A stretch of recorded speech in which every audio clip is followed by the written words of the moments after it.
Hello दोस्तों, welcome to fundamental trader. Fundamental trader के channel पे आपका स्वागत है। आज की जो वीडियो होने वाली है वो बर्गर किंग के ऊपर है और इसके फाइनेंशियल्स की रिपोर्ट जो बहुत इंपॉर्टेंट है, जो मैं आपके साथ डिस्कस करूंगा आज की इस वीडियो में। तो वीडियो के साथ बने रहिएगा और चलिए वीडियो को शुरू करते हैं। और अगर मैं ट्रेंड को चेक करूँ तो मैं आपके सामने ये 30 मिनट के ही टाइम फ्रेम को लगाया हूँ, क्योंकि अभी ये लेटेस्ट स्टॉक है, अभी नई नई लिस्टिंग हुई है इसकी। तो 30 मिनट के टाइम फ्रेम आपके सामने मैंने लगाया है। आरएसआई की जो लेवल निकल कर आ रही है वो लेवल 48 की है, जहाँ पे ये बियरिश मोमेंटम है। एमएससीडी की तरफ देखेंगे तो वो भी लेवल 0 के अंदर है, मतलब यहाँ पे भी बियरिश मोमेंटम है। तो 30 मिनट की जो टाइम फ्रेम है यहाँ पे मोमेंटम बियरिश है। और अगर आप डेली चार्ट को भी देखोगे तो आपको वहाँ पे डेली, तो आपको वहाँ पे भी मोमेंटम बियरिश ही दिखाई देगी। बर्गर किंग के जो इम्पोर्टेंट लेवल है वो 133 के लेवल है, जो एक बहुत इंपॉर्टेंट लेवल है। और उसके बाद 137 138 की जो लेवल है, ये बहुत इंपॉर्टेंट लेवल है। जब तक इस लेवल के ऊपर क्लोजिंग नहीं दे देती है तब तक इसके अंदर ट्रेंड चेंज नहीं होगी।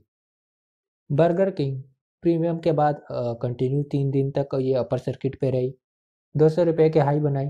और 200 रुपये के हाई बनाने के बाद एक भी दिन मौका नहीं मिला इन्वेस्टर को एग्जिट करने का, और ये कंटिन्यू डाउन ट्रेंड की तरफ बढ़ती चली गई और आज ये 40% तक नीचे आ चुकी है अपने हाई से।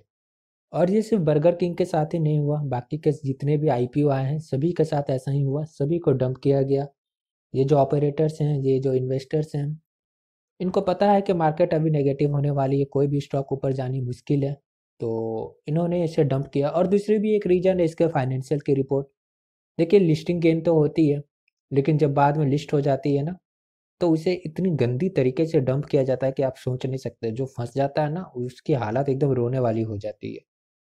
और ये बात मैं हमेशा बोलता हूँ, अगर आप आईपीओ अप्लाई कर रहे हो तो वेट मत करो, पोर्टफोलियो में मत रखो। अब वो टाइम नहीं रहा, अब पुराना वाला टाइम नहीं रहा जो आप पोर्टफोलियो में रखने से आपके पैसे और ज़्यादा ऊपर हो जाएंगे, आपका और ज़्यादा डबल या ट्रिपल हो जाएंगे।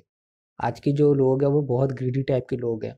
लिस्टिंग गेन अगर मिलती है तो डंप करते हैं स्टॉक को। तो अगर आप आईपीओ में अप्लाई करते हो, लिस्टिंग गेन मिलती है, तो भाई पहले दिन ही निकल जाओ। अगर आपको एफएमसीजी में इन्वेस्ट करना था तो बहुत सारे और स्टॉक्स थे यार, आईटीसी है, ब्रिटानिया है, हिंदुस्तान यूनिलीवर है।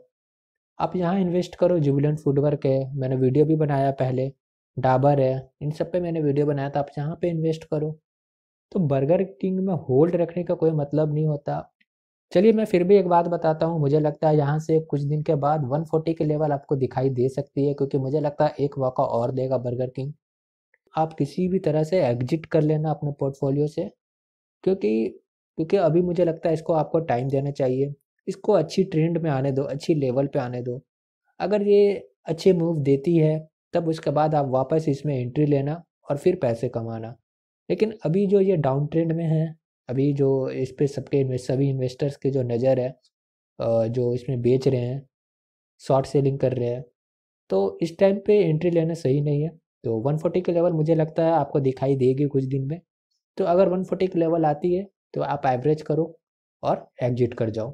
मैं क्यों बोल रहा हूँ एग्जिट करने के लिए, आप अभी देखिए, मैं आपको इसके फाइनेंशियल रिपोर्ट को दिखाता हूँ। चलिए मैं आपके सामने यहाँ पे बर्गर किंग के बैलेंस शीट को ओपन किया। बैलेंस शीट में आप इसके टोटल रिजर्व को देखिए। देखिए, रिजर्व बहुत ही इंपॉर्टेंट चीज़ है, आप किसी भी स्टॉक में ले लो। तो ये रिजर्व पे आप नज़र रखो, रिजर्व जो है वो कंटिन्यू डिक्रीजिंग है, कंटिन्यू डिक्रीजिंग है। 2019 में तो ये इसकी रिजर्व माइनस में थी और 2020 में भी इसकी रिजर्व माइनस में है। 2019 से 2020 में कुछ सुधार हुई है, लेकिन रिजर्व जो है वो माइनस में, जबकि रिजर्व माइनस में बिल्कुल भी नहीं होनी चाहिए। लिएबिलिटी की बात करें तो यार आप, रिजर्व जो है वो माइनस में है और लिएबिलिटी तो 1200 करोड़ के आसपास है। मतलब कंपनी को जो देनी है, जो उधार है कंपनी के ऊपर, वो 1200 करोड़ की है। और कंपनी के पास जो सेविंग है ना, वो सेविंग इसकी नेगेटिव है, इसके पास तो कुछ पैसा ही नहीं है। कल को अगर ये डूबती है ना, तो ये अपने हाथ खड़े कर लेगा, क्योंकि इसके पास खुद के पैसे तो है नहीं बचाने के लिए खुद को डूबती हुई नाव को। रिजर्व भी नहीं है, रिजर्व खाली है इसकी। आप देखो, मैं दूसरी बात जो बता रहा हूँ आपको, सेल्स तो इंक्रीजिंग है। देखिए, बर्गर के सेल्स है या फिर एफएमसीजी के अंदर आप देख लो, सेल्स हमेशा इंक्रीजिंग ही रहती है। तो सेल्स तो इंक्रीजिंग है, लेकिन इसकी एक्सपेंडिचर को देखो। मतलब जितनी ज़्यादा सेल्स है उसी लेवल पे इसके एक्सपेंडिचर भी है। जितनी की वो सेल्स करती है उतना का खर्च भी कर देती है।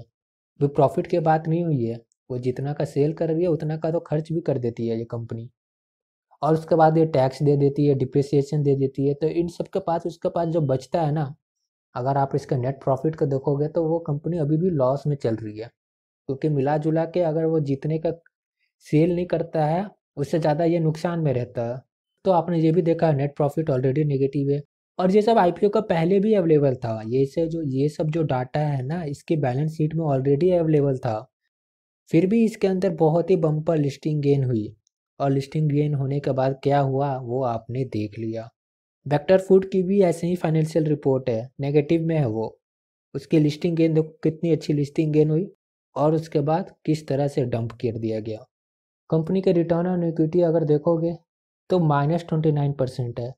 मतलब कंपनी ने जो पैसे लिए हैं, जो आईपीओ से पैसे लिए, आईपीओ लाने के बाद उस पैसे से भी वो पैसे नहीं बना पा रहा। उसके रिटर्न ऑन इक्विटी माइनस में है। रिटर्न ऑन इक्विटी का मतलब तो यही होता है ना, जो पैसे इसने शेयर होल्डर से लिए हैं, इसके जो भी शेयर होल्डर्स हैं, जितने कोई भी शेयर होल्डर से जो भी बर्गर किंग में पैसा लगाया है, उनसे जो भी पैसा लिया है ना, उनके पैसे से वो रिटर्न नहीं बना पा रहा। उनकी रिटर्न जो है वो नेगेटिव में है, -29% नेगेटिव में है return on equity. Profit growth देखोगे तो -9% है, मतलब प्रॉफिट की ग्रोथ तो हो नहीं रही है। जो मैंने आपको दिखाया इसके नेट प्रॉफिट ऑलरेडी नेगेटिव में है। प्रोमोटर की जो होल्डिंग है वो भी कुछ ज़्यादा अच्छी नहीं है, 52% की ही प्रोमोटर होल्डिंग है, बाकी के लोग खाली कर दिए हैं। तो ऐसे यूट्यूब चैनल्स जो बर्गर किंग को बहुत बढ़ा चढ़ा के बताते थे कि इसकी आईपीओ आ रही है, बहुत अच्छी है, बाय कर लो, कहाँ गए आप? उनसे ये सवाल ज़रूर पूछना कि क्यों डूब रही है आज ये बर्गर किंग। तो ये लोग जो शॉर्ट सेलिंग किए, जो ये मार्केट को गिराएं, वो मतलब उनको पता है कि फाइनेंशियल सीट क्या है बर्गर किंग की। उनको ये सब पता है कि कितनी नेगेटिव में है बर्गर किंग। और आपको ये भी पता होना चाहिए कि बर्गर किंग की कंपटीशन कितनी बड़ी बड़ी कंपनियों से है। तो जब तक इसकी बैलेंस शीट में सुधार नहीं आती, जब तक इसके चार्ट में एक अप ट्रेंड नहीं दिखाई देती है, तो आप एंट्री मत लेना यहाँ पे। और 140 के लेवल तक वेट करो, मुझे लगता है 140 के लेवल दिखाई देगी। एफएमसीजी में बहुत सारी अपॉर्चुनिटी है। अगर आप एफएमसीजी को चूज़ किए हो इन्वेस्ट करने के लिए, तो आपकी चॉइस बिल्कुल ही राइट है, 100% राइट है। आप एफएमसीजी में इन्वेस्ट करो, क्योंकि एफएमसीजी की ही स्टॉक है जो अब ऊपर भागेगी। लेकिन एफएमसीजी के अंदर आप ऐसे स्टॉक को चूज मत करो जिसकी फाइनेंशियल्स और फंडामेंटल्स दोनों के दोनों वीक हैं, ये नहीं भागेंगे। आप वहाँ चूज करो, आप आईटीसी चूज करो, आप ब्रिटानिया चूज कर लो, यूनिलीवर यूज कर लो, गोदरेज की कंज्यूमर प्रोडक्ट यूज कर लो, टाटा कंज्यूमर प्रोडक्ट बाय कर लो। बहुत सारे स्टॉक्स हैं यार जो आप जिसमें आप इन्वेस्ट कर सकते हो। तो ये छोड़ दो, बर्गर किंग को छोड़ दो। 140 के लेवल पे आती है तो अगर आपको ठीक लगे तो आप एग्जिट कर सकते हो, वरना आप कंटिन्यू रख सकते हो। देखो, मैं किसी भी चीज़ के लिए 100% नहीं बोल रहा, आपकी जो मर्जी है आप वो करो।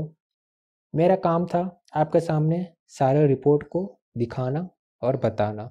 और मैं ये बता दूं आपको कि बहुत लोगों की मेजर प्रॉब्लम होती है क्वांटिटी को लेकर। वो सस्ते स्टॉक को ढूंढते हैं क्योंकि उन्हें क्वांटिटी ज़्यादा मिल जाती है।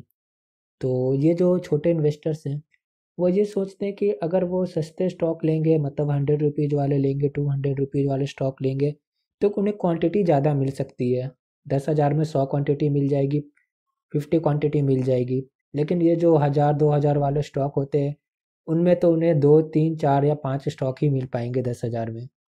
तो ये थिंकिंग के साथ वो स्टॉक मार्केट में आए और ऐसे स्टॉक पे बाय कर लेते हैं जिनके अंदर मूव आती ही नहीं है। तो आप जिस बात को समझो जो मैं बता रहा हूँ आपको, चलो मैं एग्जांपल लेता हूँ। मैं आपको बताता हूँ आखिर होता क्या है। आपके पास मान लो 10,000 की कैपिटल है, ठीक है? मान लो कि आपके पास 10,000 की कैपिटल है और आप इन्वेस्ट करना चाहते हो। तो आपके सामने दो स्टॉक है, एग्जांपल के तौर पे मैं ले रहा हूँ। आपके पास एक आईटीसी है, ठीक है, और एक हिंदुस्तान यूनिलीवर है। मान लो आईटीसी की जो रेट है वो 100 रुपीज़ की है, ठीक है, एक स्टॉक 100 रुपीज़ की है। और हिंदुस्तान यूनिलीवर की जो एक स्टॉक है वो 1000 रुपीज़ की है। मैं एग्जांपल ले रहा हूँ। तो अब आप तो अब आप लोग ये सोचते हो कि 10,000 की कैपिटल में मैं आईटीसी में अगर इन्वेस्ट करता हूँ तो मुझे 100 क्वांटिटी मिलते हैं, ठीक है? तो लोग तो यही सोच के लेते हैं ना, मुझे आईटीसी में ज़्यादा क्वांटिटी मिल रही है, मुझे 100 स्टॉक्स मिल रहे हैं। लेकिन अगर आप हिंदुस्तान यूनिलीवर में लेते हो तो आपको सिर्फ 10 स्टॉक्स मिलते हैं ना।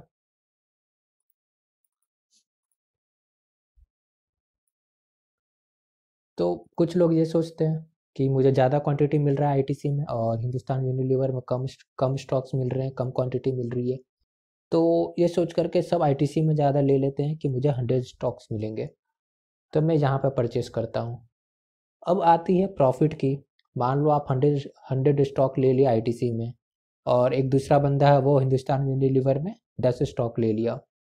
तो जब प्रॉफिट की आती है तो आप कितने प्रॉफिट सोचोगे? मतलब कुछ तो सोचा होगा ना कि मुझे इतना परसेंट बनाना है। मैंने अगर 10,000 इन्वेस्ट किए किसी में तो मुझे एटलीस्ट रिटर्न में 4% या 5% तो बनाना है ना। तो चलो मान लो कि आप सोचते हो कि मुझे 5% बनाना है। चलिए ठीक है, मैं 5% का प्रॉफिट लेता हूँ कि मुझे इन दोनों में 5% की प्रॉफिट चाहिए। तो अब इसका 5% कितना होगा? एट लो अगर मैं 1% बात करूं तो अगर इसका 1% जो होगा 1% 1 रुपया का होगा, ठीक है। और इसका भी 1% अगर मैं बात करूं तो 1% कितना होगा? 10 रुपीज़, ठीक है। तो अगर आपको 5% का प्रॉफिट बनाना है तो आप यहाँ से 500 रुपीज़ का प्रॉफिट लोगे, ठीक है ना। और अगर हिंदुस्तान यूनिलीवर से भी अगर आपको 5% चाहिए और आपके पास 10 स्टॉक है, 1% अगर 10 रुपये का मूव देता है तो यहाँ पे भी आपको 5% का 500 रुपये ही मिला। तो कॉस्ट का डिपेंड नहीं करता यार, आपको 10 स्टॉक भी उतने ही प्रॉफिट देगा जितने के 100 स्टॉक आपको प्रॉफिट देंगे। तो इस तरह की थिंकिंग मत रखो कि मुझे आईटीसी के अंदर ज़्यादा क्वांटिटी मिलेगा तो मैं उसमें बाय करूँ। नहीं, आप वहाँ बाय करो जहाँ पे मूव आ सकती है। देखो जब मूव आती है ना तो पूरे सेक्टर में आती है। देखो जब आईटीसी में अगर मूव आ रही है तो ये समझो कि पूरे एफएमसीजी सेक्टर में मूव आने वाली है। अगर आईटीसी भागेगी तो वो हिंदुस्तान यूनिलीवर में भी मूव आएगी, ब्रिटानिया में भी मूव आएगी। देखो पूरा सेक्टर भागता है अगर एक स्टॉक भागता है तो। क्योंकि देखो अगर स्टॉक मार्केट के अंदर आपको रहना है तो ये स्टॉक की चॉइस करना बहुत ज़रूरी है और क्वांटिटी को समझना बहुत ज़रूरी है। देखो रिटर्न उतना ही बना, लेकिन आपने एक क्वालिटी वाली स्टॉक चुनी, हिंदुस्तान यूनिलीवर चुना, आईटीसी को छोड़ दिया। क्योंकि हो सकता है आईटीसी में ज़्यादा मूव ना आए, हो सकता है ये 1-2 रुपए का मूव दे दे, बट मतलब आईटीसी के अंदर जब तक 1% की मूव आएगी तब तक हिंदुस्तान यूनिलीवर के अंदर हो सकता है 2% तक की मूव आ जाए, क्योंकि वो ज़्यादा वॉलेटाइल है।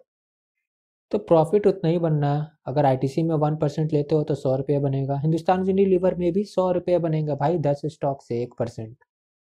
तो प्रॉफिट उतना ही होने वाला है, तो आप क्यों लेते हो ऐसे स्टॉक में ये सोच कर कि मुझे ज़्यादा क्वांटिटी मिलेगा? यार अच्छे स्टॉक में लो जहाँ पे मूव आ सकती है बड़ी।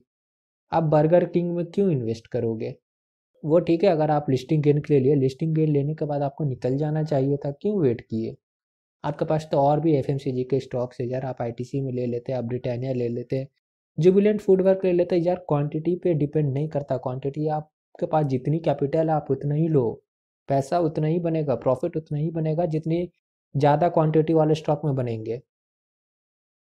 क्वांटिटी मैटर नहीं करती है। अगर आप क्वांटिटी लेकर सोचते हो कि हाँ मुझे ज़्यादा क्वांटिटी मिलेगी मैं इसमें बाय करूँगा, मैंने आपको दिखा दिया प्रैक्टिकली क्वांटिटी मैटर नहीं करता यार। आपकी वो 10 क्वांटिटी भी उतने ही परसेंट रिटर्न देगी जो आपको 100 क्वांटिटी देगी।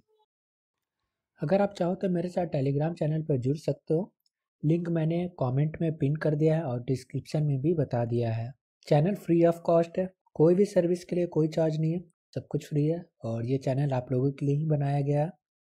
देखिए ये सब तो लोगों की सोच है, पर पैसा आपका है, दूसरे की सोच पे विश्वास नहीं कर सकते। बस आप अपना एनालिसिस कीजिए, आपको क्या लगता है आप डिसाइड कीजिए आप क्या करना चाहते हैं। अभी के लिए अगर बस मेरा वीडियो अच्छी लगे तो लाइक और सब्सक्राइब करके मोटिवेट ज़रूर कीजिए। जी आप डिसाइड करेंगे कि आपको बाय करना है या नहीं करना है, पैसा आपका है। मैं ये नहीं बोल रहा कि आप मेरे बताए गए शेयर्स पे बाय करें, आप अपना एनालिसिस खुद करें, आप अपने एडवाइजर से सलाह लें। अगर आपको लॉस या प्रॉफिट होता है तो इसमें मेरे या मेरे चैनल की कोई रिस्पॉन्सिबिलिटी नहीं होगी।